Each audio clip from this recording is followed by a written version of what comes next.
جو ہمارا ٹاپک ہے وہ پتے کی پتھری کے بارے میں ہے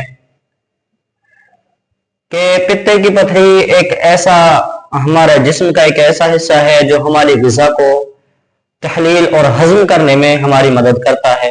جو ہم چربیلی غذائیں کھاتے ہیں، تیل گھی وغیرہ کھاتے ہیں، ان سب کو وہ ہضم کرتا ہے. پتے کا بہت بڑا فائدہ ہے جسم میں، اس لیے کہ اللہ تعالیٰ نے کوئی بھی حصہ جسم میں زائد نہیں بنایا ہے. رہی بات پتے کی پتھری کی، تو وہ پتھری وغیرہ کچھ نہیں ہوتی ہے، وہ صرف صفرا ہوتا ہے جو جسم میں معتدل سے تھوڑا زیادہ بن جاتا ہے، اور وہ مزاج کے خشک اور سرد ہونے کی وجہ سے یا سرد خشک مزاج ہونے کی وجہ سے وہ پتے میں جمع ہونے لگتا ہے. اس کا علاج گردے عضلاتی سے گردے اعصابی میں کریں، یعنی گرم تر دوائیں دے کر اس کا علاج کریں، گرم تر دوا دے کر اس کا علاج کریں، غذا استعمال کرائیں. اس لیے کہ انسان کے جسم میں کوئی بھی حصہ زائد نہیں ہے، اور اس کا آپریٹ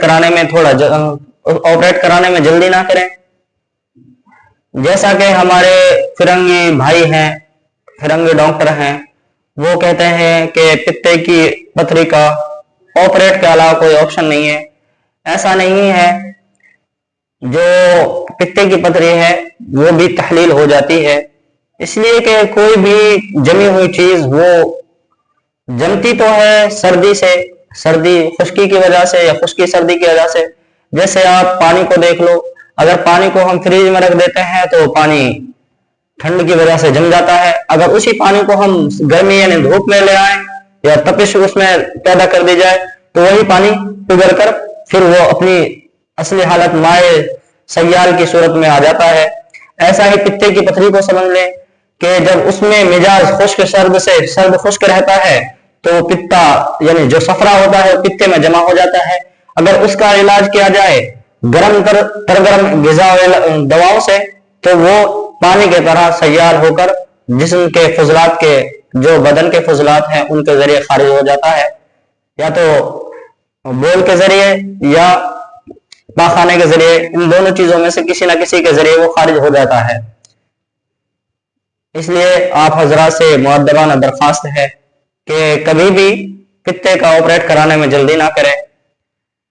اور اگر ہماری ویڈیو آپ کو اچھی لگے تو ویڈیو کو شیئر کر دیں، لائک اینڈ بیل آئیکن دبا دیں، اور ہمارے چینل کو سبسکرائب کر لیں تاکہ ہر آنے والی ویڈیو سب سے پہلے آپ تک پہنچے. اور علاج و معالجہ کے لیے دیے گئے نمبر پر رابطہ کر سکتے ہیں. کسی بھی طرح کا کوئی مرض ہو، اس لیے کہ اللہ تعالیٰ نے کوئی بھی مرض ایسا نہیں بنایا ہے جس کا کوئی علاج نہ ہو. السلام علیکم ورحمۃ اللہ وبرکاتہ.